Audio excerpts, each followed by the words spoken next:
அடைக்கலம் எனக்கு தந்தீரே.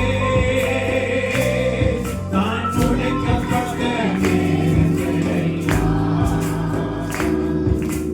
அடைக்கலம் எனக்கு தந்தீரே. நான் தடுமாறும் வேளையிலெல்லாம் ஒரு தகப்பனோடு சுமந்து வந்தீரே. எத்தனையோ முறை தடுமாறி போயிட்டோம்பா. செலவு செய்து மிகவும் வருத்தப்பட்டு நிறைய பேர் செலவு செஞ்சு ரொம்ப வருத்தப்படுறாங்க. நீங்க ஹாஸ்பிடல் போறாங்க, மாத்திரை சாப்பிடுறாங்க, மெடிசன் சாப்பிடுறாங்க, டாக்டர் பார்க்கறாங்க, லட்சங்களை செலவு பண்றாங்க. ஆனா பதிலே வரல, ஒரு ஆசிரமம் வரல. ஆனா ஆண்டவர் என்ன செய்றாரு?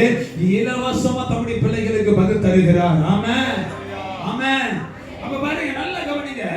உண்டானவைகள் எல்லாம் செலவழித்தும் சற்றாயிரம் குணமடையாமல் அதிக வருத்தப்படுகிற பொழுது, ஹalleluya, ஹalleluya. இன்னைக்கு நான் உங்களுக்கு சொல்றேன், யாரெல்லாம் அதிக வருத்தத்தோடு இந்த ஜெபத்துக்கு வந்திருக்கிறீங்களோ, இன்னைக்கு உங்க வருத்தத்தை கர்த்தர் மாற்றி உங்க செலவுகளுக்கு தக்க பலனை கர்த்தர் இன்னைக்கு கொடுத்து, நீங்க எதையெல்லாம் செலவு செய்தீர்களோ, எவ்வளவு நேரம் ஜெபம் பண்ணினீர்களோ, எவ்வளவு நேரம் கர்த்தருடைய சமூகத்தில் உங்க நேரத்தை தியாகம் பண்ணினீர்களோ, அத்தனையும் கர்த்தர் இன்னைக்கு திரும்ப உங்களுக்கு கொடுத்து உங்களை ஆசீர்வதித்து வெளியே அனுப்புவார். நிச்சயமாகவே நீங்க செய்த எல்லா காரியத்துக்கும் ஒரு முடிவை கர்த்தர். ஹalleluya, ஹalleluya.